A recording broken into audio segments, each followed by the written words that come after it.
Hey, what's up, everybody? And welcome back to Mile Higher Podcast, episode 327. And this is, sadly, the last episode of 2024. Cannot believe it. This year really flew by. It's insane. It's a sad day. I know. I'm gonna miss you. We do miss you guys so much, but we take off 2 weeks every year for the holidays. It's good for us, good for our team. You know, a little recharge. We come back better than ever in 2025.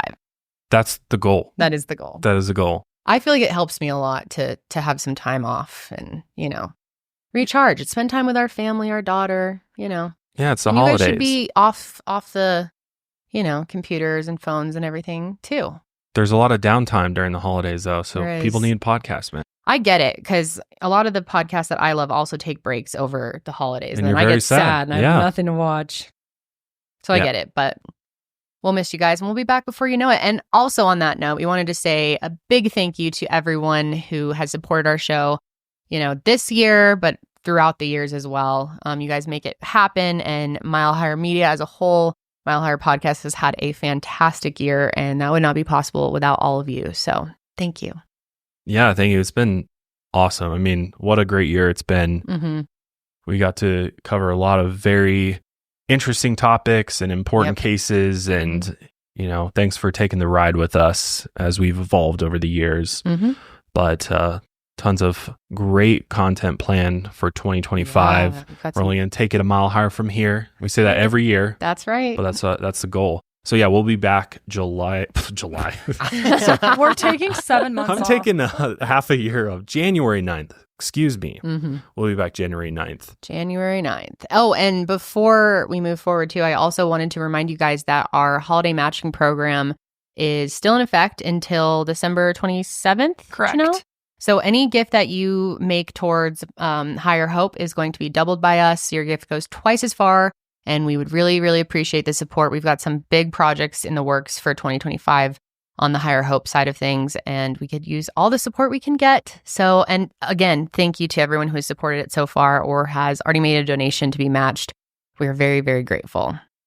Absolutely. And we'll be able to share, you know, a lot of things are in the works. And so in 25, we'll be able to give you a lot more updates on some of the different grants that we've done so far and some of the very exciting things that the foundation's been doing. So. And if you're curious of what we have been able to publicly share so far, you can head over to our Instagram account or our website as well.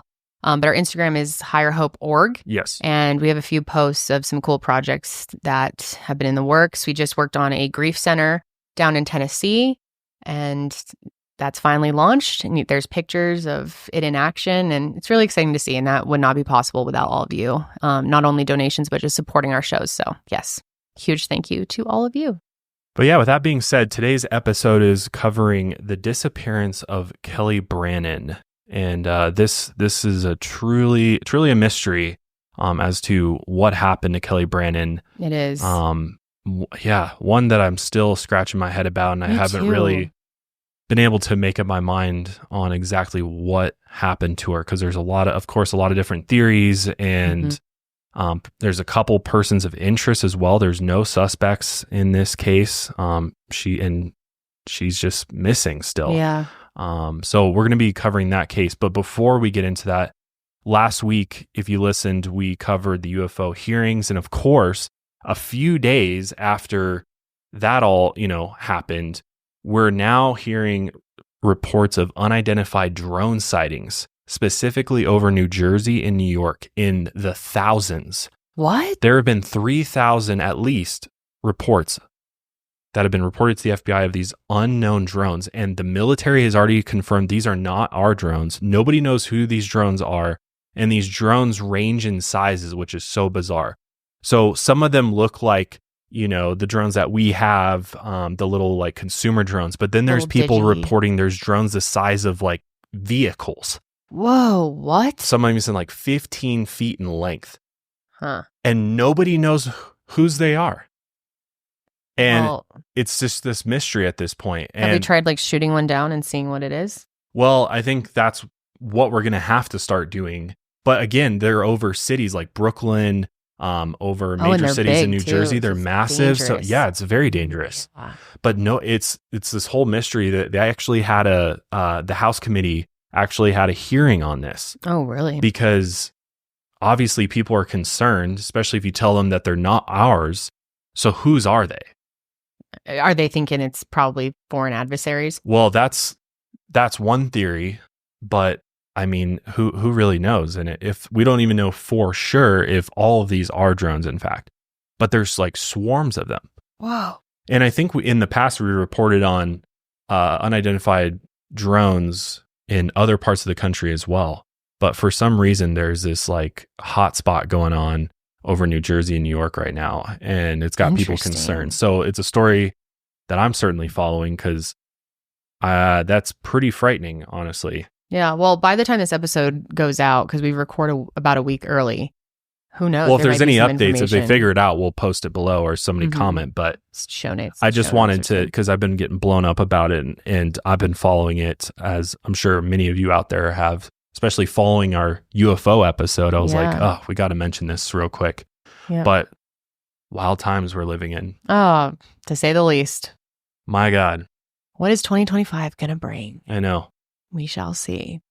But with that being said, let's go ahead and dive into the case of Kelley Brannon. And before that, as always, just wanted to do a little shout out to our production team. Okay. Janelle, Ian, and then Tom, of course, too, who edits the show. Hi, Tom. And thank you to all of you guys, too, for a great year and all the work that you've put in. We couldn't do this without you. This show is awesome, and I'm so excited. Like, I can't believe thinking back to when it was just you guys in the basement. Mm-hmm. Yeah. Just shooting the shit, you know, whatever. And now it's this full-fledged podcast. Yeah. It's awesome. Mm-hmm. Operation, really. Yeah. Mm-hmm. It's a full-blown operation we have going on here. We're legit. We're legit. Let's hope so. Let's pat ourselves on the back a little more. 5 years later, hopefully we got things figured out. Has it been 5 years? Wow. Yeah, we're 18. going. Yeah, 2018, dude. Oh, yeah. So we're going on 6. Dang. All right.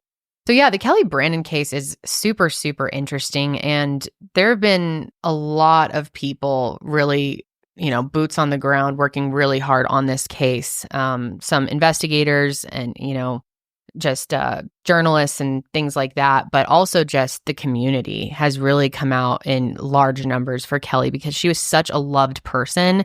And this case is just, like we said, such a mystery, so odd. She seems to have just vanished. And there's no really good lead or idea or theory that stands out above the rest. There's definitely, like Josh said, a person of interest that... Several persons of interest. Yeah, but I meant one specifically that has been kind of the main focus. The person that was last with her. Yep.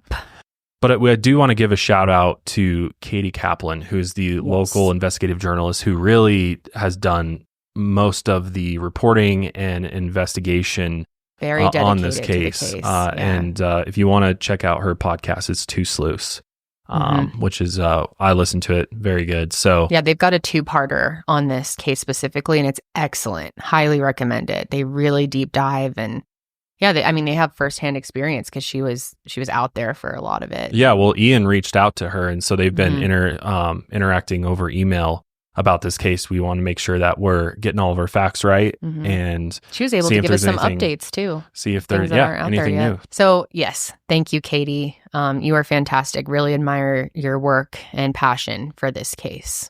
So Kelley Brannon had been really living a nomadic type of lifestyle throughout her 20s and 30s, spending, months on the road, traveling from bar to bar, performing in various punk acts in her own one-woman band, which I think is one of the coolest things about Kelley is she is just so unapologetically herself, and she does these live performances and they're awesome. She's so passionate. She has made tons of friends across the country. She's definitely someone you would want to be friends with. And she was involved in numerous protests as well. She's a big activist throughout 2010, everything from Occupy Wall Street to being in the front line on Standing Rock, protesting the Dakota Access Pipeline. But not only was she an activist and a musician, but she was also an artist in numerous fields and really just had a lot to offer the world. However, in 2020, Kelley was living on a farm in northern Florida, and she had earned a sizable amount of money after collecting a forgotten disability check. She had decided to purchase a home in Detroit and sort of put down her roots there with her boyfriend, Eddie Emerson. And in July of that year, she and Eddie began the long drive from Gainesville, Florida to Detroit, Michigan, with their cars packed to the brim with all of their belongings and their instruments, as well as Eddie's dog, Gordon, and their flock of 8 chickens. Kelley was a huge animal lover. But after Eddie's truck broke down in the small highway town of Live Oak, Florida, the two of them found themselves stranded while Eddie's truck awaited service. The weather was hot, and they spent days camping outside and sleeping in their cars. And as you can imagine, tensions were beginning to mount.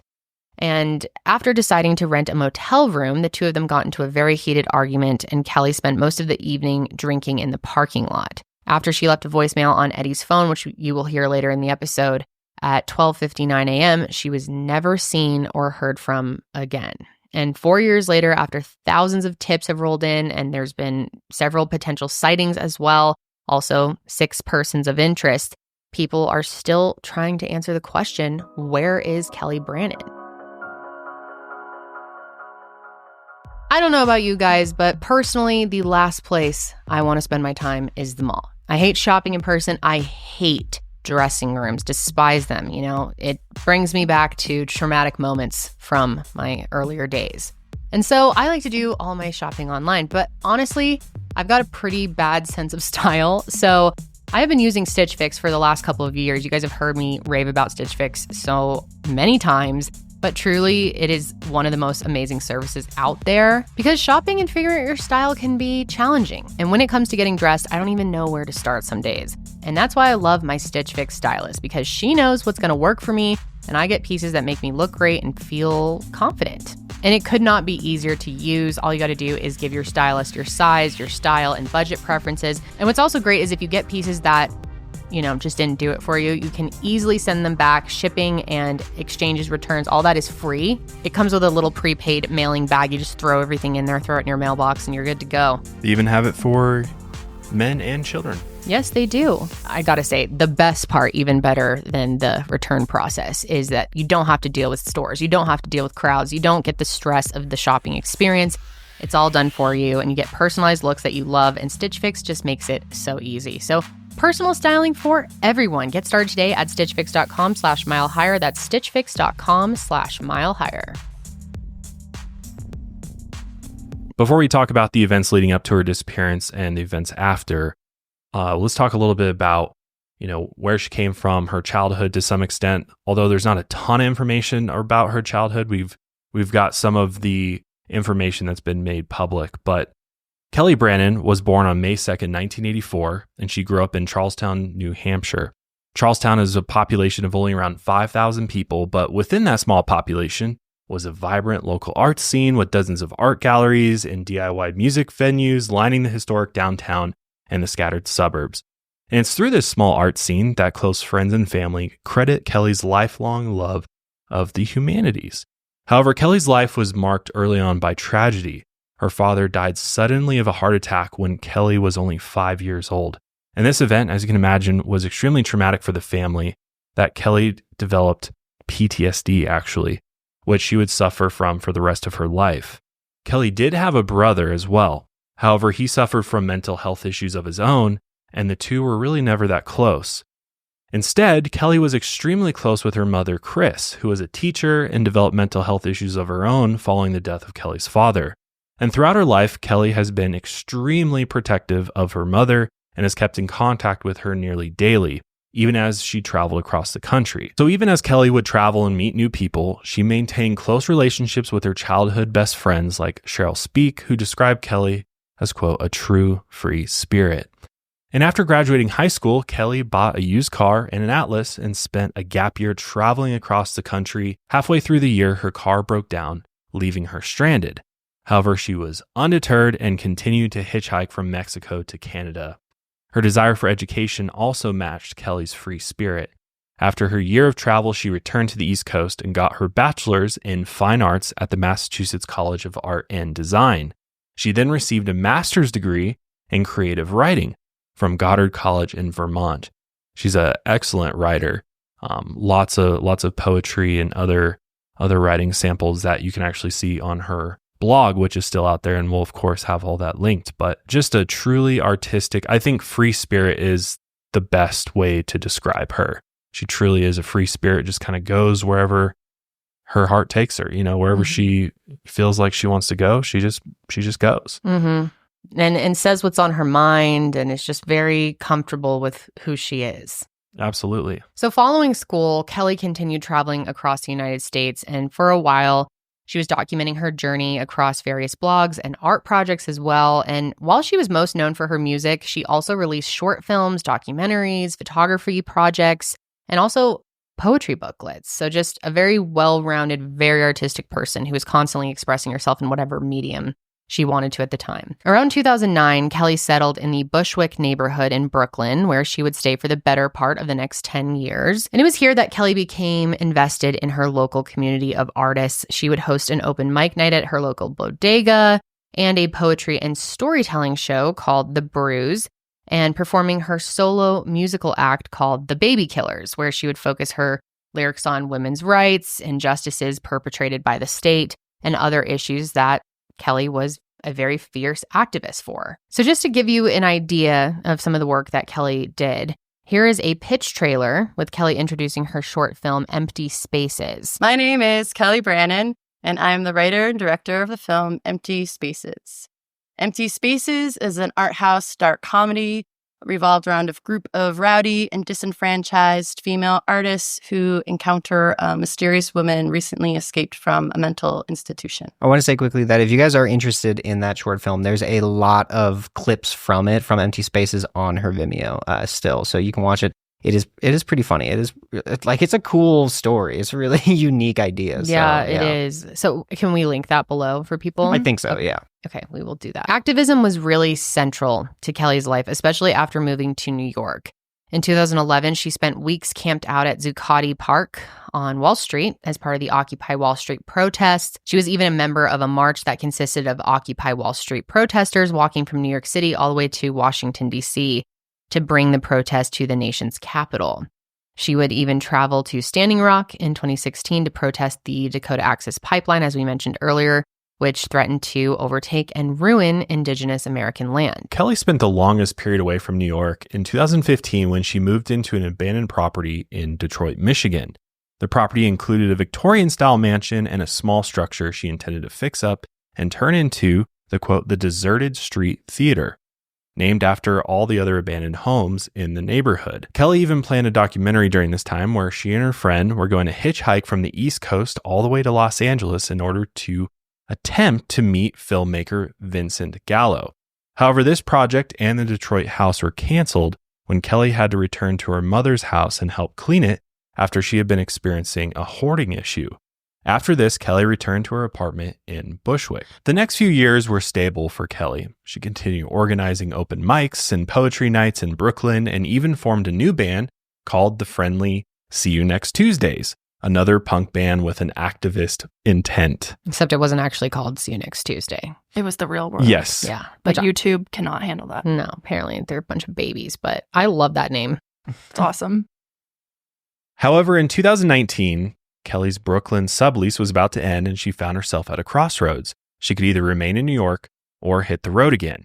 So she decided to buy a van, a drum set, and a left-handed Stratocaster guitar, and Kelley sanded off the branding from the top of the guitar and set out on the road again, touring up and down the East Coast performing as the Baby Killers. Kelley stopped at open mic nights, small clubs, and bars, and even performed in front of state capitals as she made her way south from New York. Then in June of 2019, Kelley performed at a bar in Gainesville, Florida, where she met Eddie Emerson. Now, Eddie was 6 years younger than Kelley, but was also deeply involved in the DIY scene and was immediately just entranced by Kelley.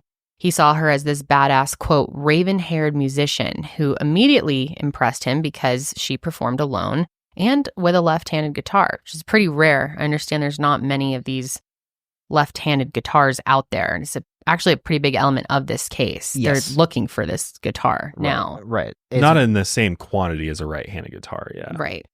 Well, and it's also this specific one with the sunburst finish is extremely rare, But one fun fact about her guitar playing is that she only played the E string. Oh, yes. Yeah. Which I don't understand what The that low means. E string.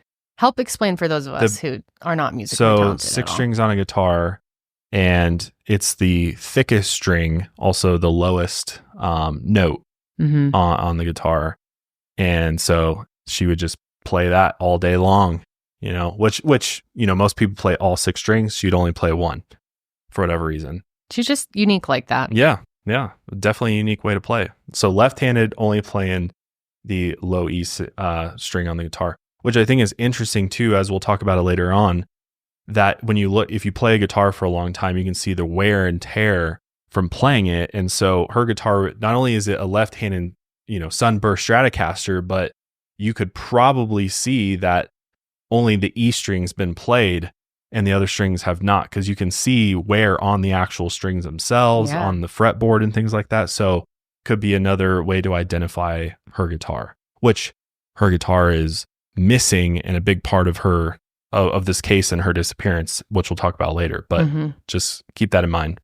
So Kelley and Eddie spent that night together, and they quickly became a very serious couple. They began touring together and found a place to live in northern Florida with Eddie's dog, Gordon. However, this actually only lasted a short period of time because they lost their lease very quickly and eventually had to squat on a farm in Micanopy that was owned by a man that Eddie knew from Arkansas.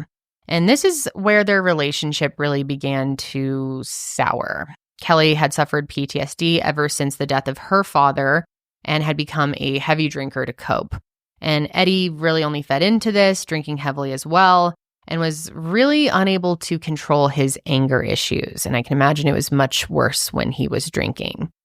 They began arguing constantly, and soon these fights did end up becoming physical. And on December 26, 2019, police were called to respond to a domestic incident on the farm in Micanopy, where a couple had been arguing and it sounded as though the man was hitting the woman. And when police arrived, they saw that Eddie had hit Kelley in the face and she had sustained a black eye. Eddie was arrested and spent a week in jail before he was charged with battery and ordered to wear an ankle monitor. Yeah, and there's body cam footage of this that was in the Never Seen Again episode that isn't anywhere else. And when you watch that, it's very tough, to listen to, because you can actually hear her saying "ow" in it as the police come up to them, and you can see Eddie getting arrested in that. But I think it really just shows you how toxic this relationship was, and how serious the physical abuse was getting. But despite this, Eddie and Kelley stayed together, but the relationship did not improve. Between April and May of 2020, police were called to respond to domestic incidents between the two 12 times. And some of these calls were placed by Kelley, who had a strong dislike for police. Some of these calls were also in response to more physical altercations between the two, but then there were some that were in response to alleged suicide attempts by Kelley, with one being so serious that it spurred the police to conduct a massive search throughout Micanopy. As you can imagine, with the police coming out as often as they were, the farm's owner was getting pretty sick of all the police attention that Kelley and Eddie were bringing to the farm and attempted to evict them from the property. He even threatened to drive from Arkansas to the farm and shoot them if they did not vacate the property. The situation was becoming volatile by the day. Eddie grew more violent, and the cops were coming by the property constantly. On top of that, the place they were squatting was not a house or even a farm building, but a structure with no running water. Kelley's friends were also becoming very worried about the relationship and about Kelley's well-being. That in the third week of May 2020, Cheryl Speake booked a plane ticket for Kelley to come home to New Hampshire and recuperate. Kelley spent the next 2 months back home with her mom and Cheryl. However, she stayed in contact with Eddie, and he flew to New Hampshire, where the two rekindled their relationship yet again. Kelley had filed a disability claim for her PTSD a few years back and had never collected on it. When she checked the claim in June, she had learned that it had grown to $6,000, and with this new sum of money, Kelley wanted a fresh start with Eddie. So she bought a 1982 Toyota Camry and planned on driving their belongings to Detroit, where they'd pick a home that they could purchase for $2,000 and fix it up. There was even talk of eventually leaving the country and moving to Iceland. And for Kelley, the money was an opportunity to finally settle somewhere again and give the relationship a fresh start. One of my favorite apps that I use on the daily that has saved me so much time and money is Rocket Money. I love Rocket Money so much I even pay for their premium version because it has saved me so many times, including recently. I put my credit card in to a scammy email. It was for an account that I have that looked totally legit, and I usually know better, but I put in my credit card, and before I knew it, I have a new credit monitoring alert from Rocket Money, and I knew right away what it was. So I had to go cancel that credit card. And that was this morning? That was, within the last day or so. And luckily I was able to get ahead of it thanks to Rocket Money giving me the red alert, like, dude, what are you doing? But Rocket Money can do so much more than just give you credit monitoring alerts. It helps you get those subscriptions all organized, helps you cancel the ones that you're not using anymore, which all of us have more subscriptions than we know what to do with. They'll go out and find them, list them out for you, and with a few taps, they'll even go cancel them for you, which is great. They also have custom budgeting. They let you see all of your accounts in one dashboard, which I love. You can connect bank accounts, credit cards, loans, investment accounts, you name it. You can connect it to Rocket Money and manage all of your finances in one place. Absolutely love it. I recommend it to everybody. And it's no wonder that Rocket Money has over 5 million users and has saved a total of $500 million in just canceled subscriptions. Imagine all the other money they've saved people. Saving members up to $740 a year when using all the app's premium features, which I think is totally worth it, by the way. So cancel your unwanted subscriptions and reach your financial goals faster with Rocket Money. Go to rocketmoney.com/milehigher today. That's rocketmoney.com/milehigher. Please use Rocket Money and use our link, rocketmoney.com/milehigher. In July, Eddie flew back to the farm in Micanopy and began packing their things while Kelley drove her new car from New Hampshire to the farm. She stopped in Savannah, Georgia, where she knew some friends and spent the 4th of July there on the road. And she arrived back at the farm on July 8th, 2020. Then they packed up her car and Eddie's 1999 Toyota pickup with all of their belongings, instruments, Eddie's dog, Gordon, and the 8 chickens that they had been caring for while living on the farm. On July 9th, 2020, they hit the road, planning to camp along the way to Detroit. And unfortunately, they never made it out of Florida. Kelley and Eddie were only on the road for about an hour and a half before his car broke down. And upon inspection, they learned that his transmission was so broken that they would need to either replace it completely or refill it with transmission fluid every few minutes, which would obviously not be ideal for a road trip. Now, it's important to note that Eddie had very little money, and Kelley wanted to conserve the $6,000 for when they got to Detroit to fix up the house. So they spent that night in their car and waited for AAA to arrive in the morning. And on July 10th, AAA towed Eddie's truck to Reese's Auto Repair Shop in Live Oak. And as previously mentioned, Live Oak is a small town near the Florida-Georgia border. And while not many people live there year-round, the traffic in the town could double its population. It's kind of a town that you just kind of pass through, grab gas, grab a bite to eat before continuing on. It's kind of like smack dab in kind of the center of the state, you know. Yeah. As you go, you know, we've driven across Florida before and, you know, there's nothing for miles. And then you'll just come across a town where you'll stop for a break or refill and then head. But all the major cities for the most part are on the coast of Florida. So exactly. Not a big town by any means. I also just quickly wanted to note that 4 highways and interstates actually intersect in the middle of Live Oak. Oh, wow. Yeah, so it's like you're saying, it is a huge road trip stop. You know, okay, so tons of people pass through all the time. So the auto repair shop informed Kelley and Eddie that they did not have a replacement transmission for Eddie's truck, and they would either have to buy and ship one there or salvage a working transmission from a junkyard. So again, wanting to save money, they decided to stay in Live Oak for a few days and attempt to find a transmission nearby by calling auto repair shops and junkyards around the area. However, Kelley and Eddie had 8 chickens to care for and tried to find a place to store them, which this is one of the wildest details of this case is road tripping with 8 chickens. What is that like? Sounds fun. I had 1 chicken in my house at one time. I remember. We raised a chicken from the egg in my basement. Just one for on its literally no reason other than I think my dad wanted to have that experience. Wait, it lived inside your house? Lived in the inside basement. my house, Okay. slept on a couch. What was his name? I don't remember that we named him. Wasn't it Jimmy? Oh no, that was the guinea That was pig. my guinea pig. Yeah, I don't know what we just called him, the chicken. Looking little. Yeah, but I know how they're extremely messy, Yes.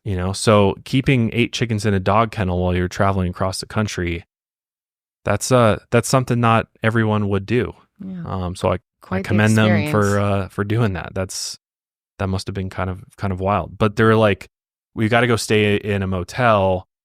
Trying to sneak 8 chickens into a motel is going to be pretty tough. That's pushing it, yeah. Like you might be able to sneak 1 chicken in there potentially, but 8, like that's wild. Yeah.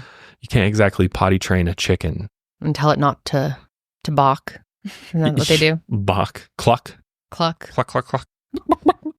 There you go. That was just like that. good. That was Thank perfect. you. Thank you. That's Thank one you of my for the- secret talents. Oh.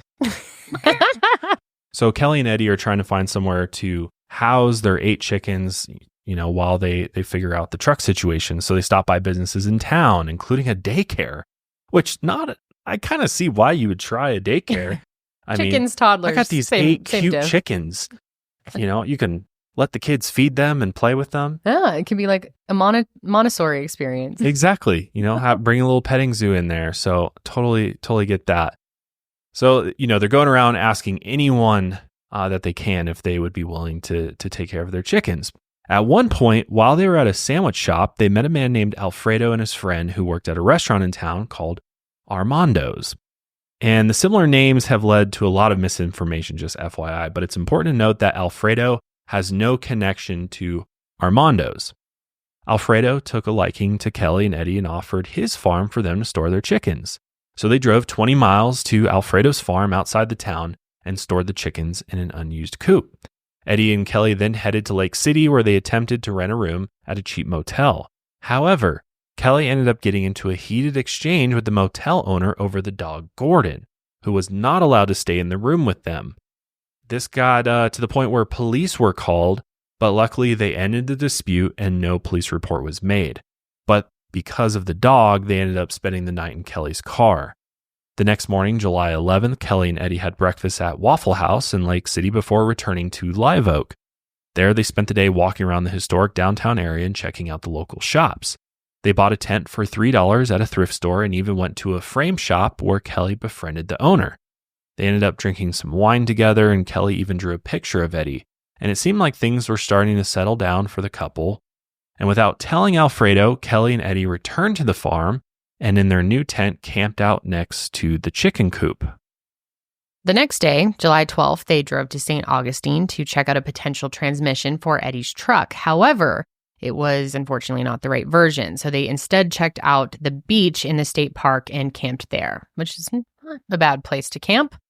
On July 13th, they found the correct transmission at a salvage shop in Lakeland, and they drove back to Live Oak and tried to give the transmission to Reese's auto repair shop, but the shop was closed when they arrived. So they left the transmission on the ground next to Eddie's truck and drove back to Alfredo's farm where they camped overnight.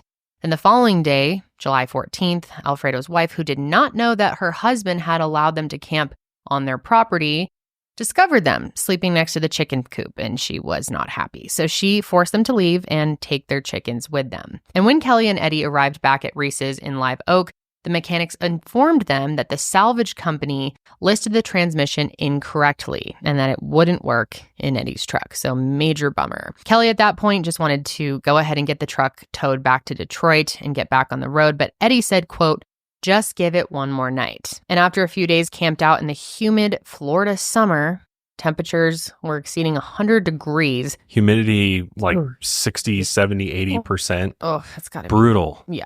So they ended up, after a few nights of that, renting a motel room for $40 at the Sunshine Inn along the main highway. Kelley and Eddie were given the keys to room 70 on the far western edge of the Sunshine Inn, and they convinced a mechanic to help them sneak the chickens into the room while Eddie spoke to the front desk. However, when Eddie finished talking with the motel manager, Kelley had yet to bring the chickens into the room. And this sparked an argument between the two of them. Eddie tells Kelley that they should just keep the chickens outside in the grass while Kelley wanted them to stay in the room with them. And the argument got so heated that Eddie threw his hat and said, quote, "I'm sick of your stupid shit that you want to do." By this point, Kelley was absolutely pissed at Eddie, and she ended up leaving the motel and drove into town while Eddie brought the chickens upstairs and then laid down in the room. At around 6:27 p.m., Kelley returned to the motel and began pacing around the parking lot. She and Eddie spoke on the phone for 1 minute, though it's unclear who placed the call. A minute after the phone call, Kelley sent a text that said, quote, "Right, well, good job keeping up the act for a few days."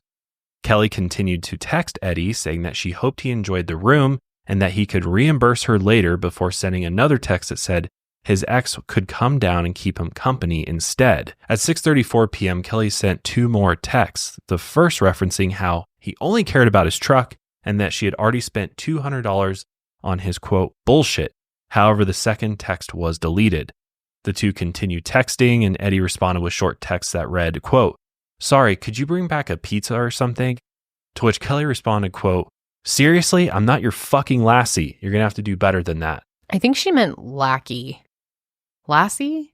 Lassie, as in, like Lassie the dog. Yeah. Yeah, so But normally, like, when you have someone do stuff for you, it's lackey. I guess that's true. I think Not either that it or matters, could apply, probably. Okay.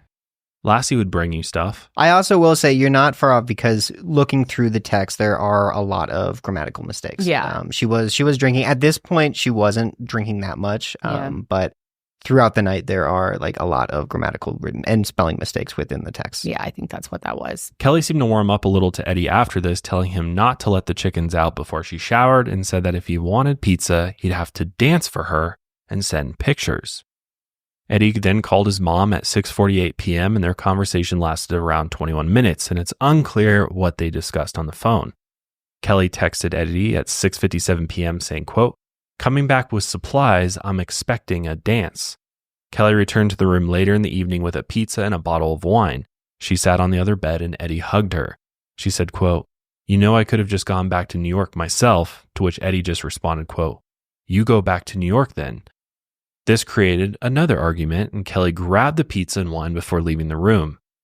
Eddie said, quote, "Bye, see you next Tuesday," as Kelley left. The real world. Kelley then continued to pace in the parking lot, eventually sitting with a group outside of the hotel, drinking the bottle of wine, and she continued to text Eddie, saying that he was using her and that his parents would help him out with money. At 7:22, Kelley sent 2 texts to Eddie. The first said, quote, "It's the same as the ankle monitor. You're all lovey-dovey when you have it on, and as soon as it's off, I'm the see you next Tuesday. You're all lovey-dovey when you think you have herpes, and as soon as his ex tells you she doesn't have it, I'm back to see you next Tuesday. I'm sick of being treated like shit." And the second text was also deleted and is missing from phone records. At 7:31 p.m., Kelley sent, quote, "I'm not going to be verbally punched by you anymore. Go find another girl that you can call see you next Tuesday, use and treat like shit. Why don't you save the insults for someone who deserves it?" Once again, the following text was also deleted and is missing from phone records as well.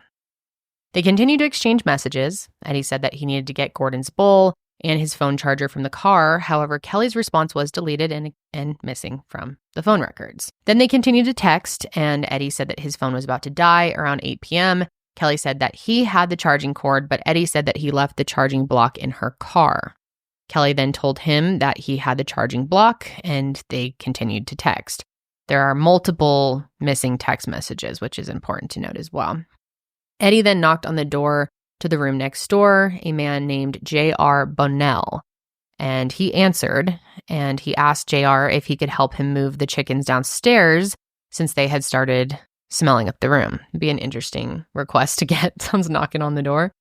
"I got stinky chickens over here. I need you to help me move them." Although I'm sure it's not the strangest thing that's ever happened at this motel. No, probably not. This is and just for context, this is a very, picture perfect definition of like a roadside motel. It's $40 a night. It's 2 levels. There's no pool. There's no landscaped grounds. It's just a simple bare minimum motel. Yep. And I will say that while this motel certainly, like as we'll get into it, a lot of the people hanging around there had drug charges and stuff like that. It wasn't that seedy of a motel, especially when compared to a motel next door, which was known for having like known drug deals happen constantly. So this is kind of a rough area just in general. Yeah. So Kelley saw them moving the chickens and she hugged Eddie and they seemed good again and tried to get the chickens back into the crate, but they could not get the last 3 in. I've heard it's pretty hard to wrangle chickens. And Eddie said that they should just leave them outside, and Kelley was not having that. She wanted to bring them all back upstairs. So the two of them argued again, and Eddie said, quote, "Good luck," before returning to the room and leaving Kelley outside.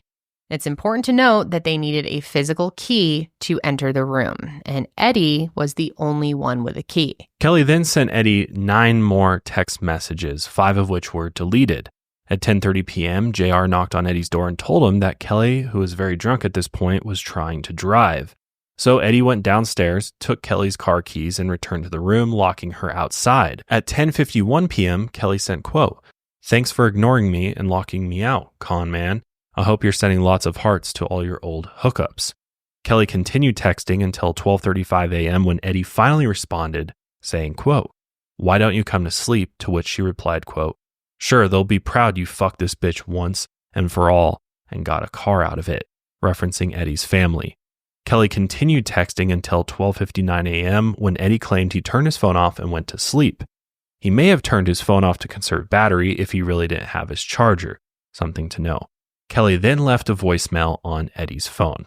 So let's listen to that voicemail. And this is the last time Kelley was heard from by anyone, as far as we know. "Oh, great, you're sleeping. I'm so glad I got that message from you before telling me how you're sorry and you love me and how you want me so much and all that bullshit just to get my car. Well, anyways, I've rented my own room at the Sunshine Inn and I've reported my car stolen and told them who stole it. So expect cops knocks at your door and I will be right next door at my own motel room because I'm not allowed to stay with you because when it's you paying, oh, you get the benefit because you only look out for you. It's your money. It's just for you. But my money is for both of us, essentially, which is bullshit. And I should obviously definitely do the Detroit thing on my own or go to Iceland. Like, you are not a partner. You're not a partner. You turn on me a split second. You turn me out of nowhere. And I deserve way better. I did nothing to be called a fucking stupid idiot. And I did nothing to be called a So, you know, I'm sick of your abuse. So go find, I'm going to get in a car right now. All right, bye. Now, that last part is important to note. I'm getting in a car right now. All right, bye. That night, witnesses reported seeing Kelley walking alone down the highway with her guitar towards the downtown area, though these sightings are unconfirmed. The voicemail is the last confirmed contact with Kelley Brannon. I love a great deal as much as the next guy, let's be honest, but I'm not going to crawl through a hotbed of coals or climb Mount Everest or jump through a bunch of hoops in order to save a few bucks. But thanks to Mint Mobile, my wireless has never been easier, let alone cheaper. Mint Mobile was so easy, I got wireless for $15 a month with the purchase of a 3-month plan. And I mean, you're not going to find a better deal anywhere. We use Mint Mobile for all of our company phones here, and it has saved us hundreds of dollars every month. It is truly the easiest wireless company I've ever used before to get your phone. You can bring your phone with you. You can buy a phone from them. They'll send you a SIM card. You can be transferred over to Mint Mobile in like 15 minutes or less. To get started, go to mintmobile.com/milehigher, and there you'll see that right now, all 3-month plans are only $15 a month. And yeah, you still have all your data. You know, if you're a TikTok scroller, as most of us are, you can scroll to your heart's content for $15 a month. You're not going to find a better deal. All plans come with high-speed data, unlimited talk and text delivered on the nation's largest 5G network, and you can use your own phone with them and bring your phone number, along with all your existing contacts. You can find out how easy it is to switch to Mint Mobile and get 3 months of premium wireless service for $15 a month. And right now you can get this new customer offer and your new 3-month premium wireless plan for just $15 a month by just going to mintmobile.com/milehigher. That's mintmobile.com/milehigher. Cut your wireless bill from $1,800 to $15 a month at mintmobile.com/milehigher. The next morning, Eddie assumed Kelley slept in her car since there would have been no way for her to enter the motel room. He tried to call twice at 8:03 a.m. and 8:21 a.m., and at 8:54, he sent a text that said, quote, "What are you doing?" At around 9 a.m., motel surveillance footage shows Eddie checking Kelley's car for something. Inside, he would have found that Kelley's wallet and ID were still inside the vehicle. The only item missing was Kelley's left-handed Stratocaster guitar. Eddie then checked out of the motel, and on surveillance footage, it's clear that his dog Gordon is the only thing inside the car besides their belongings. Then Eddie headed to the Live Oak Police Department to report Kelley missing. However, since she was, of course, an adult and could leave any situation that she wanted, especially given Eddie's history of domestic violence, there wasn't anything that they could do. However, Captain Jason Roundtree said that he had a strange feeling about Kelley and decided to put out a bolo for the surrounding police departments. In one of Kelley's texts from the previous night, she had mentioned that she was planning to return to the Micanopy farm to gather more of her things. Eddie ended up heading down there that afternoon to search for her. However, he did not inform her friends in the area that she was missing, only telling them after he returned to the motel in Live Oaks that evening. After a few days, the police began investigating Kelley's disappearance as a missing persons case, and Eddie became obsessed with finding her. He started the Missing Kelley Brannon Facebook page. He's really led up the whole page.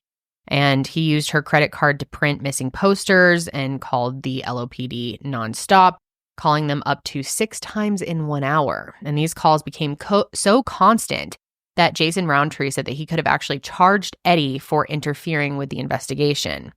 Which is low-key suspicious to be calling so much. I mean, you can take it that way. Or you can take it as he's extremely worried and concerned. Well, it's just interesting that Captain Roundtree's like, we could have charged him, just for being, so annoying about this. But I understand the other side of it is he's concerned, right? Yeah. Like, wouldn't you be annoying if I was missing? I mean, if it were, True, I'd be calling true. as much as I can. Yeah, I actually didn't really find that suspicious. Yeah, I that don't part at least. I think it could be considered. Depends on how you look at it, Yeah. right?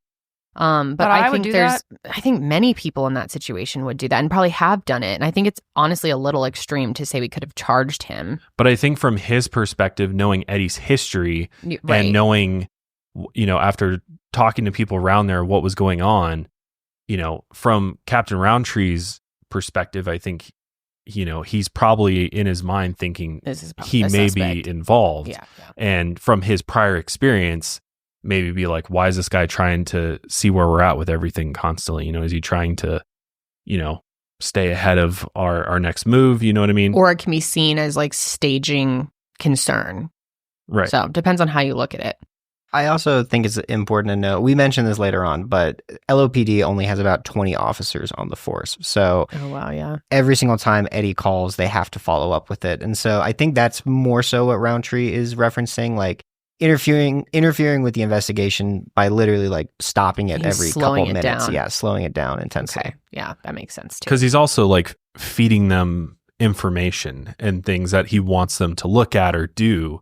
And so that just detracts them from doing their own investigation or continuing it. On July 17th, the police learned that Eddie was planning to drive back to his Massachusetts hometown with Kelley's car.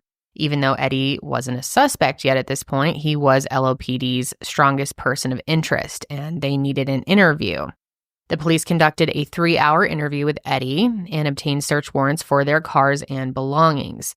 And it has been misreported that LOPD gave Eddie a polygraph test, but that's actually untrue. Roundtree released Kelley's laptop and purse to Eddie, instructing him to give those items back to Kelley's mother. And it's unclear if he ever did. We're not really sure on that part. But 5 days after Kelley went missing, Eddie was on the road back to Massachusetts. LOPD was working the investigation, but it was extremely difficult. At this point, Kelley's disappearance had made national news, and they were flooded with thousands of tips, each of which had been followed up on individually. That's quite a lot of work, especially when LOPD has only 20 officers on the force, as we just mentioned. So they investigated an area called Heritage Park, which Eddie directed them to, following a conversation with JR. They also searched the Micanopy farm with cadaver dogs, but there was no trace of Kelley whatsoever. And unfortunately, that's as far as the investigation went. LOPD followed tips in Georgia about potential sightings, but not much came of it. Overall, LOPD conducted 15 ground searches for Kelley and found nothing. LOPD generated 6 persons of interest, including Eddie and JR, who were all at the Sunshine Inn the night Kelley disappeared. However, none of these persons of interest have led to any leads into Kelley's whereabouts. So let's talk about potential theories here.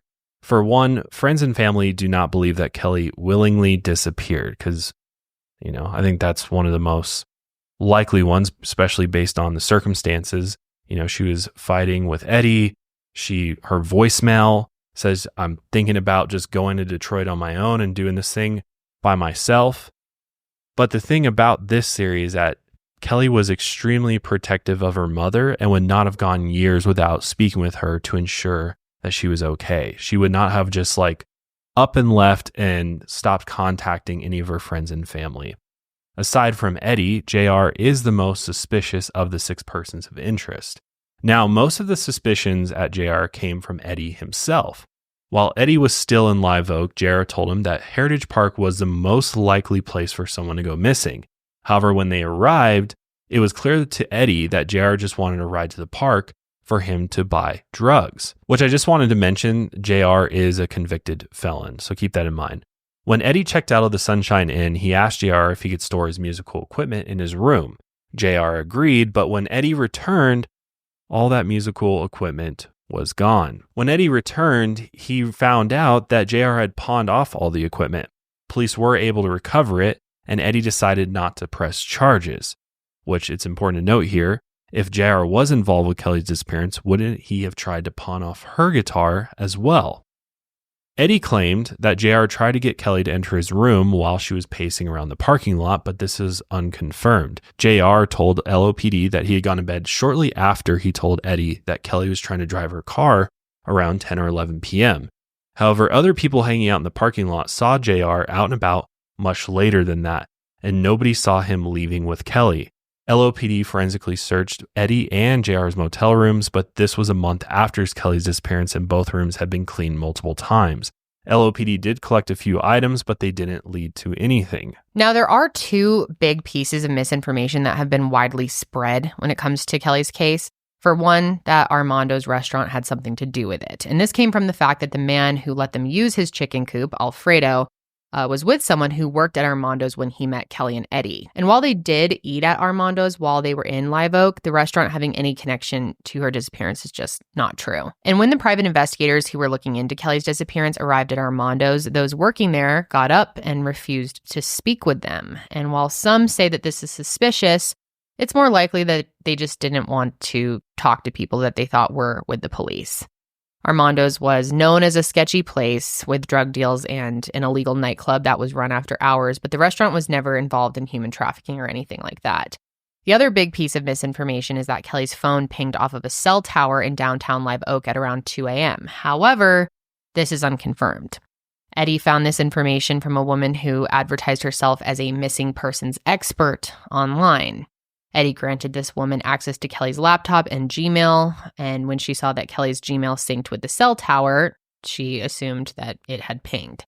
However, Captain Roundtree, who had information from the cell phone companies, could not recreate this ping, and the woman's information was just inaccurate. So at this point, as you can imagine, most people's suspicions are really starting to turn to Eddie. And it's important to note that throughout the investigation, Eddie was cooperative and underwent 13 hours of interviews with LOPD. And like we mentioned earlier, his constant interference with the case could have just been out of genuine concern. And after turning his phone off right before Kelley left, the voicemail could have just been a coincidence. Before we talk about Eddie any further, though, I wanted to play a little clip of an interview that Katie Kaplan did, the journalist who's been heading up this case, did with him a few days after Kelley disappeared. So let's play that. For hours, Kelley threatening to leave. She's texting me and calling me, and I'm answering and hanging up because it's just mean stuff. She's getting drunker and drunker. I'm just trying to sleep. This surveillance video shows one of the last known times Kelley was seen walking through the parking lot of the Sunshine Inn, just a few hours before a final voicemail from her. No. It ended like this. Oh, I'm gonna get an art now. Good night. Those words 10 months ago, detectives say the last known from her. When talking about Eddie, one thing that is kind of interesting is the fact that he didn't contact Kelly's friends in Micanopy the day after she disappeared to see if she was with them, which is very strange because Kelley was known to stay with friends in Gainesville after they fought, and he never reached out to them until he was back in Live Oak. Again, I think one could argue maybe that wasn't just at the top of his mind, but again, he's out there seemingly desperate to find her. Why wouldn't he contact her friends almost immediately? It just seems like a no-brainer that you would just do that, especially when you're trying to think of every possible option, you'd think that would come to mind. But again, yes, you can make the argument that he's overwhelmed and just didn't think to do it. But I don't know. Let us know what you guys think on that. Another thing that's kind of interesting that, is hard to say for sure.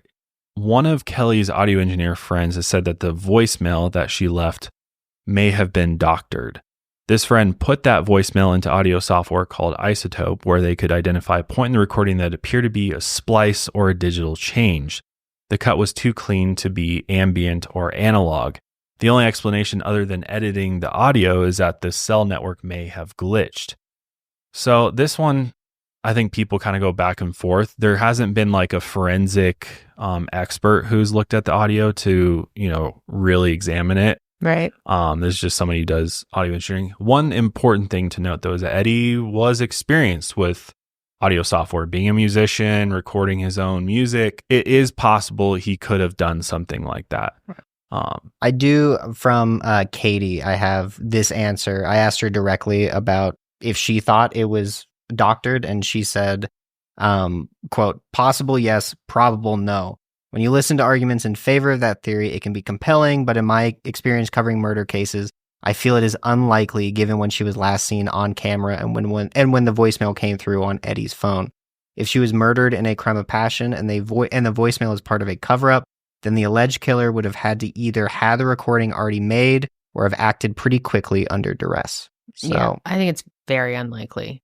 Out of all the things that a killer would need to do, are they going to spend that time doctoring some audio? Another interesting thing to bring up is that there have been thousands of potential sightings of Kelley that have been reported, but they have not led anywhere. A homeless woman seen in Baja, Mexico has a striking resemblance to Kelley. Those involved with the case went to Baja and spoke to the woman, whose voice slightly differed from Kelley's when she was last seen. We don't have that audio or anything like that to show you, but the woman was photographed, and the similarities are uncanny. I mean, if you look at the picture side by side, very similar, down to like the hairstyle, And like the smile, the nose. Yeah. The nose is a little bit different, but like the eyes. Seems to have a thinner bridge. Mm-hmm. But that could also just be like the lighting. Yeah. The photo that we're showing you of this woman in Baja is, I think, a like cropped in, zoomed in version of the original photo, which Katie Kaplan has seen. And one thing that she brought up was Kelley has an anarchy, or like the anarchy A, tattooed on her hand, and you could kind of see almost like on her palm. Like right. Is it on? Yeah. It's on the underside. And so in the original photo of this woman in Baja, you are able to see her hands, but there's no tattoo. But again, it could just be the camera angle, which could make it be, difficult to fully see that location. But the authorities looked into this woman for several months. I believe Captain Roundtree, they contacted the consulate down there, and they had a local organization or something go and people in talk the area, to this woman and take photos. And he has even said that it was like really this woman's voice that was pretty telling. It just was very different from Kelley's voice. He said higher pitched. Yeah. So Captain Roundtree is confident that the woman in Baja was not Kelley Brannon. But yeah, very similar. Red alert. Red alert.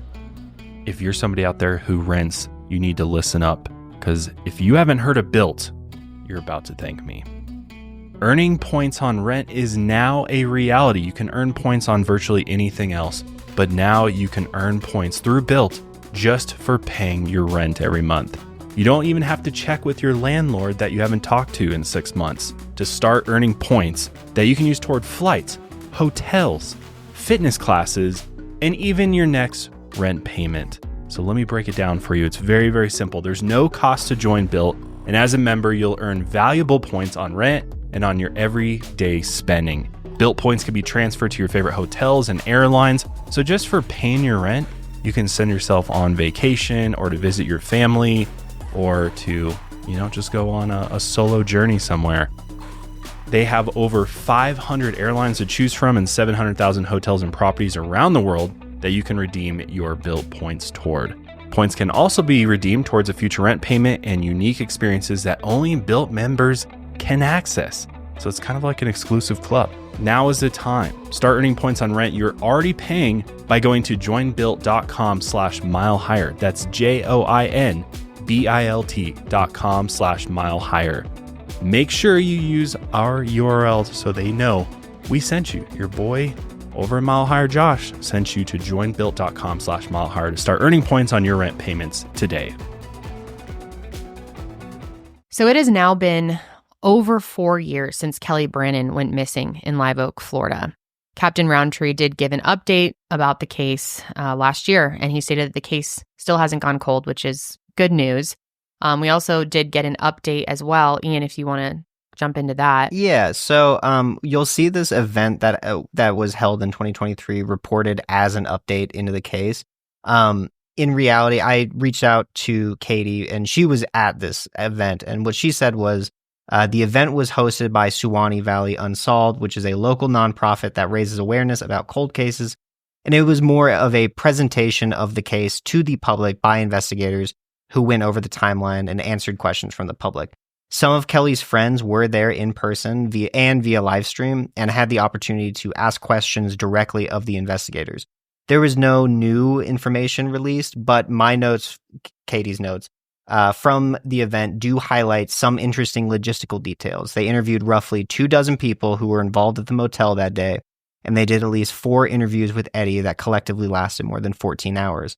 As far as Katie knows, the investigation is still ongoing, and Katie firmly believes that the investigator would have let her know if there was any change in the case, because it is very personal to Jason Roundtree. Yeah.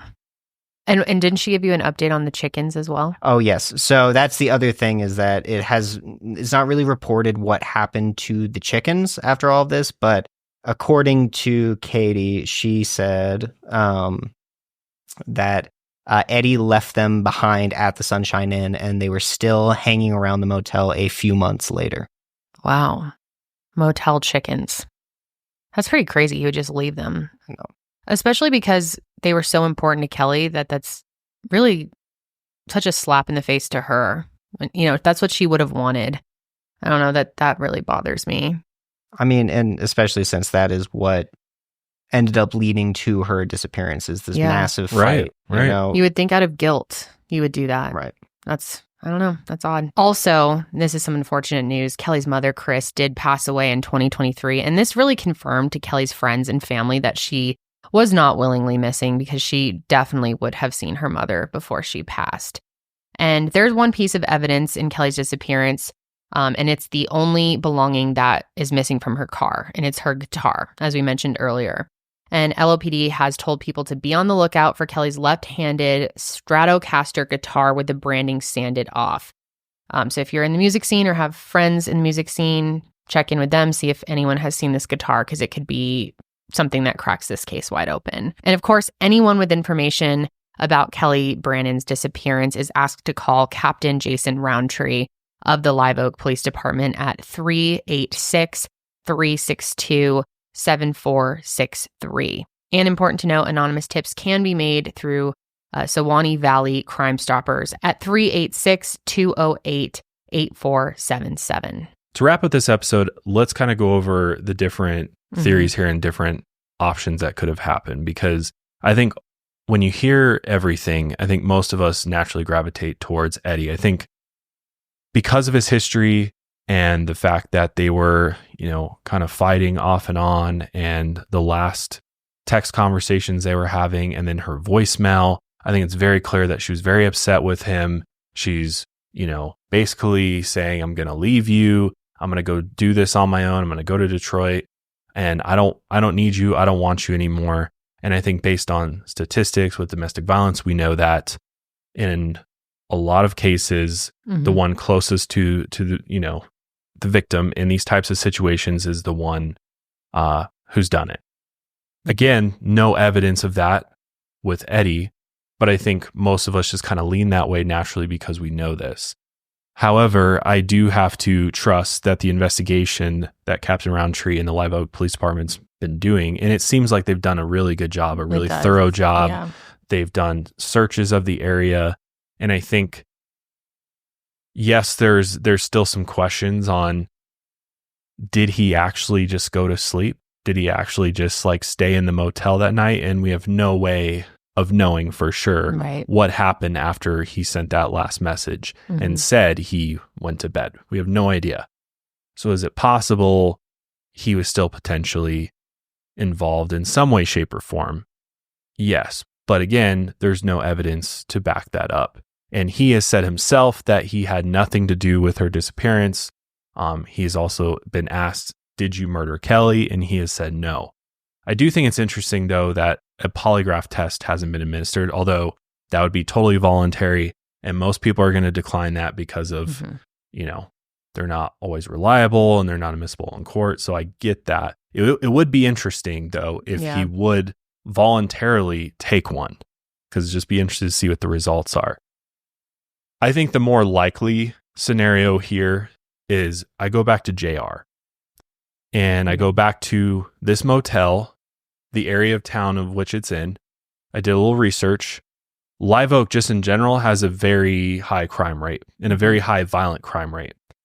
Not only that, human trafficking is a major problem in Florida, especially in these major, major cross sections of interstate highway.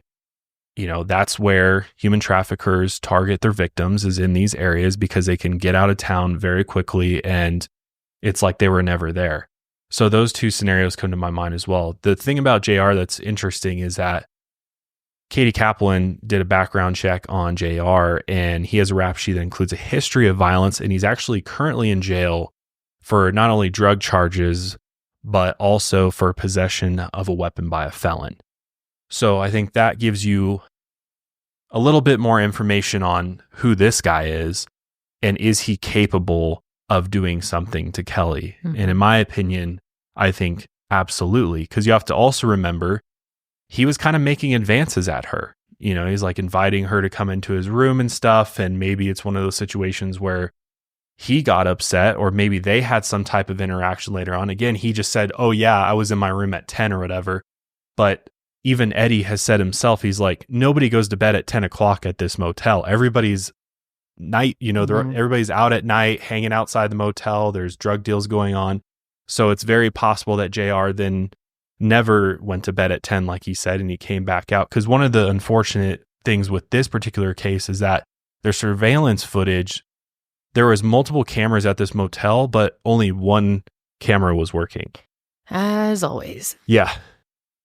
And from this camera view, you can't see Eddie and Kelly's room. You can't see people coming in and out of it. So the police have a very difficult time here trying to confirm these stories. There's no way to really confirm them other than possible other witnesses that were there. How do we even know that Kelly even got into a vehicle in the first place? She said it. I'm getting into a car. But how do we know for sure? She had also been drinking in excess that night. So I don't know, though. In that voicemail, it really did sound like, because you can tell the car had pulled up, and she's like, oh, and I'm getting into a car right now. Bye. It sounded like she was literally about to get in. But yes, you're right. We don't know for sure. So is your theory then that JR was driving that car? It's possible. I mean, when you think about that situation, and again, it's hard to tell how inebriated she is, because how many people are just going to get into a random car with a random stranger, or was it somebody that she had prior contact with? But she also has hitchhiked plenty of times in her life, so she was fairly comfortable with that doing is true. things like And that. I guess she didn't have her keys, so She's such a free spirit. I could see her easily doing something like that. And she was clearly pissed at Eddie. So Yeah. could it have been she's walking around, she's pissed off, someone's like, you need a ride. hey, Yeah. how's it going? Yeah. She's like, oh, my fucking boyfriend, whatever. Yeah. And they're like, oh, well, come hop in my car. And she, she's under the influence. She's really angry. She could have been like, okay, Or maybe it was a situation where she had talked about taking this drive with whoever it was, and then while she was waiting for them to get their car, she makes Sure. the call. Then they Yeah. pull up. But yeah, I mean, I don't know for sure, but I feel like whoever was driving that car was likely involved. But I don't know. It could have happened days later after she went wherever she went. Or she really could be out there. It seems so. I agree with her friends and family. The chances of that are so slim. I don't think she would have done this to not only her family, but she had so many close friends, and she's just such a good soul, such a good-hearted person. I don't think she would put people through this for and no she was reason. super close with her mom. Yeah. Mm-hmm. She had lost her dad, and when her mom got sick, you would think that she would have, come to see her. And obviously maybe not, but Well, of course, there is the possibility that she did suffer from some mental health issues as well. Is it possible that she had some type of break where like she doesn't even know what's going on and is somewhere on the streets and isn't aware of even who she is? I mean, there's always that possibility as well. So you can't say for sure that she's not still alive and out there somewhere. That's what's so frustrating is there are so many different possibilities. And of course, going back to Eddie, I'd feel terrible for him if he really didn't have any involvement. And he treated her horribly. There's no excuse for his behavior, but all of that doesn't mean that he committed this murder. And of course, he has had some sketchy behavior, and I'm not defending him by any means. I mean, personally, I think there's a good chance he's involved. But how horrible would that be if that was all put on you? So I'm just not comfortable saying either way what I think happened because we just don't have, there's not enough evidence in any direction you really look at. Yeah, I think the one thing that sticks out to me though is she had this money waiting for her. Right, and if she did, and she also, yes, she was drunk that night, but she drank a lot all the time. So, and honestly, from the voicemail, it seems like she's still fairly, with it and still like processing what's going on. It wasn't like she was like slurring her words to the extent you can't understand what she's saying. Right. So to me, it's like she was conscious enough to be able to say the things that she wanted to say. All right, I got to go. I'm getting in this car. And so in my mind, if she did get in a car, she was either taken by somebody who was a complete stranger that she flagged down or something, or it was somebody that she had met prior, maybe in Live Oak somewhere, because it seemed like they had just been like going around town talking to random people and and she kind of seems like the person who would maybe divulge too much information about herself, and she's looking for people to watch her chickens. And this is a seedy area. Yeah. There's a lot of crime going on. There's a lot of bad people in this area, and to a predator, here is a vulnerable person, right? Yeah. And so for a predator, this is the perfect victim. And so especially someone that's distressed and possibly intoxicated. Right. Yeah. And to me, it has everything to do with the location. I mean, she's been nomadic for a long, long time. She's been going all over the place. And that also sticks out to me and kind of leads me back to Eddie for that very fact that she's pretty experienced in being a nomad and going and probably has been to a lot of shady areas and seedy motels and met seedy people. But yet the way this all unfolds, in my mind, is almost too convenient in a way. And the way that Eddie kind of describes how things happened almost feels like a little too perfect to me.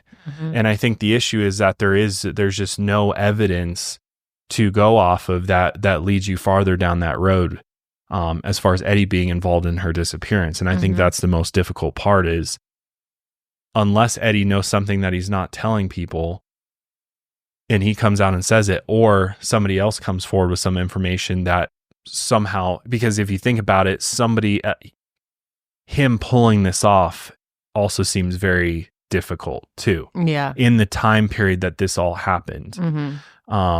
So maybe somebody out there saw something else that happened or knows more about what happened after 12:59 a.m. after that last text was sent. Yeah. Did Eddie just go to bed, or was Eddie out and about or going after her? He says, I locked her out and I went to bed, and he regrets that decision because he knows that something happened to her. Yeah. But I don't know. It's one of those where it's hard to draw any sort of conclusions because there's just not enough information there. I also think it's worth thinking about that this motel required physical keys. And so you couldn't, we've talked about cases where you can look at the history of the fob and when it's being used and when someone's going in and out. But this, I would assume, probably doesn't have that. Yeah. Just for the fact that it's also a, cheap motel. And he was dealing with the key. And nothing like that has been reported. Right. So. Exactly. So it's like, how do we really know, like Josh said, that he went to bed? Yeah. I mean, we don't know. There's no way to know. And there's one camera working. Right. Somebody who stayed at this motel may know exactly how far that camera can see. Well, we have a diagram of it. Right. True. And, True. So there you go. The surveillance camera, the only thing the surveillance camera proves, because in fact, like, if you look at the diagram, where everyone was hanging out is on the like opposite side, like completely not being recorded. The only thing that the security camera proves is that, it's right there. So like they were all hanging out underneath the awning, like kind of by the front area there. So the only thing that the camera proves is that Kelly's car did not leave the parking lot after she returned with the pizza and the wine, and that she was seen pacing on it twice between 8 and 9 p.m. So, but her car stayed there throughout the night. So we know that she didn't get into her car. I also think and also Eddie stole the key from her. I also think it's important to note with JR, the claim that he tried to get Kelley into his room, that came from Eddie, and that also came from Eddie in a later interview. It wasn't in the first interview he did with Katie. No. Not to say that it's not inaccurate, but I think it's important to say that.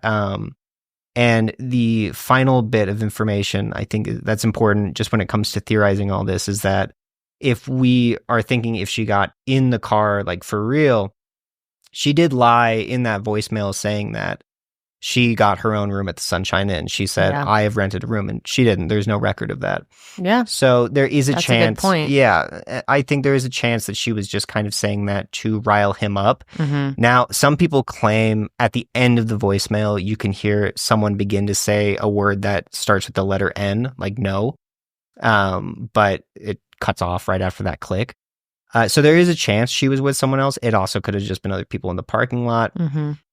And for me, if we're to believe the sightings later on at night, again, the cell phone ping is not credible at 2 a.m. But if we're to believe those later sightings that she was seen walking through the downtown area, it leads me to think that whatever happened to her, if she was taken by someone else, I think it may have occurred after she had left the motel and started walking towards town. And then maybe someone just saw it as a crime of opportunity. Yeah.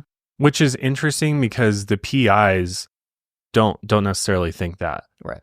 They don't believe that it was just like somebody passing through, this town and saw her and just like, some transient and picked her up and took her out of there, which is interesting. And I think leads back to Eddie, in my opinion. Like there's more to the story here.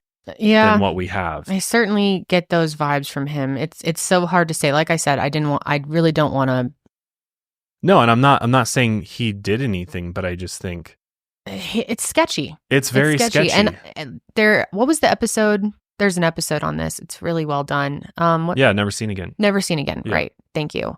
There's a lot of interview. He's in that, and there's interviews with him, and I found it so hard to get a read on him. There were moments where I felt like, oh no, he didn't do this. You can tell he's really fucked up over this. And then there were moments where I was like, I don't know, maybe he really did. Yeah, I think specifically in the Never Seen Again, my kind of read on that is they were taking, because when they discussed the domestic violence incident on December 26, 2019, he said that he pushed her and he hit her face that way. Mm-hmm. Whereas when you look at the photograph of her with the black eye, it's pretty clear that that's like a closed fist, most likely. Yeah. Exactly. So I think that in the Never Seen Again, because they had him as an interview, they really didn't want to push suspicions towards him, which I can understand, especially you want him to work with you. Yeah. And as a journalist, like, you don't have anything to go off of, it's kind of, so I think they were kind of going with his word. But that episode also said that he passed a polygraph. Yeah, there's some incorrect information. Yeah, there. And they spread the Armando's thing and reported the cell phone ping as legitimate. So yeah, it's always so surprising to me when big productions do things like that. Like, right? Really? Come on, fact check. It doesn't take that long. But yeah, I mean, it is an interesting episode. And it has a lot more clips of Kelley and other friends in her life and stuff. And I mean, it seems like most people in her life and most people that have just followed this case too really lean towards him. But yeah, at the end of the day, there's just not solid evidence.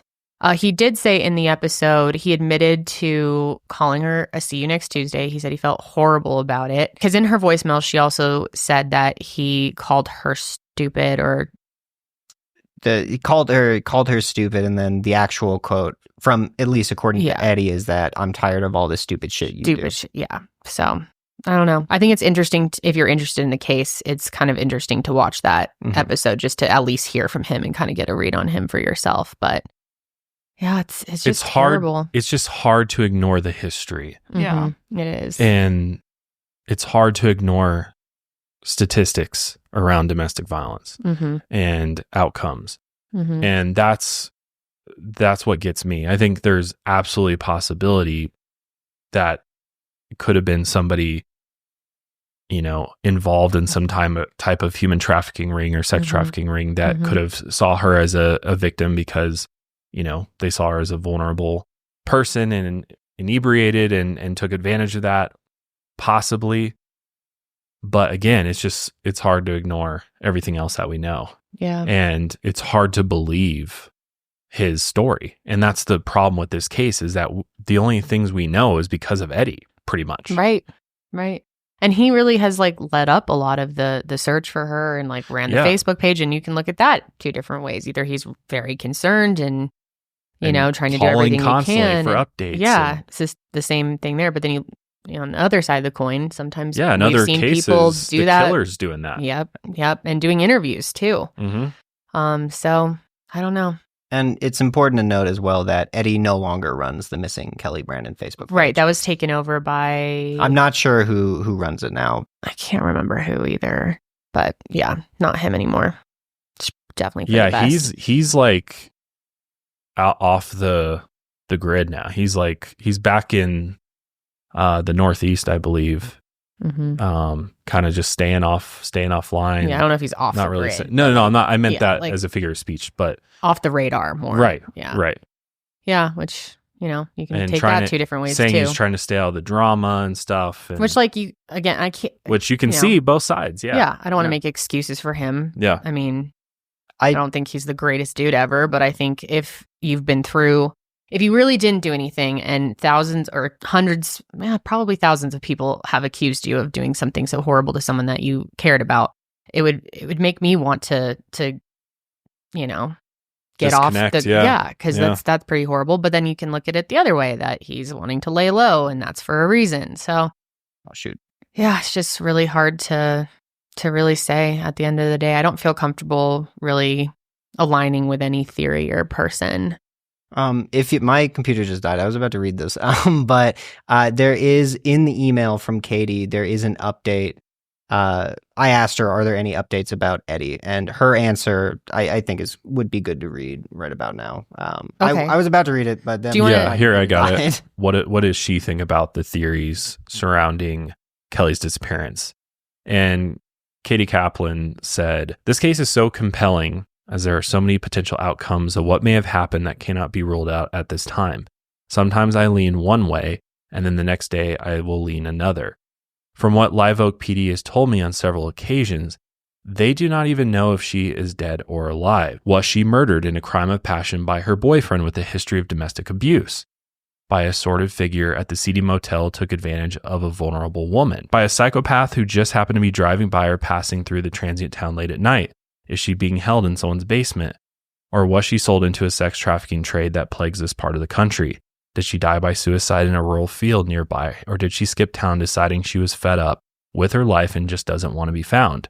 Or did this woman with a history of mental health issues and past traumas have a mental break and is just lost, waiting to be found? Maybe only 1 or 2 people in the world know right now, which is why we need to find her. If she was in fact murdered, that means there is a killer on the loose walking amongst us and the people we love. Yeah, I think all of those are possible. Yeah. Which is just makes this so frustrating, and why hopefully there'll be some type of lead or tip in the future that kind of breaks this case open. Yeah. So horribly sad. Yeah. Kelley seemed like an awesome person. She really did. A special human, a rare type of human. And I just really feel for her family and friends who, I mean, when you have someone like that in your life, she was described as such a good friend, such a good soul. That's such a major loss for so many. And I think it's powerful. It shows just how loved she was, that there are so many people, doing everything they can for Kelley. And I just hope one day for all of them and for her family that they get those answers, because it's the not knowing that's just gotta. I just really can't imagine what that would be away like. At you. It's just horrendous. But yeah, we would love to hear from you guys, your theories, and again, if you have any tips, make sure you get that to the right people. We will have all that information linked below. But that is going to be it for today's episode and it for the year. Can't believe it. Thank you so much for joining us today and all the other episodes that you tuned in for the year. It means so much to us. Happy New Year. Yeah. Well, happy holidays first, and then... True. Yeah. Let's get through the holidays first, but... 2025. Insane. Can't believe it. Well, we'll see you in 25. We certainly will. Here's to another great year ahead. But yeah, that's it. I forget what we say. How do we end this? Keep on taking your mind a mile higher. But until then, keep on taking your mind a mile higher. That.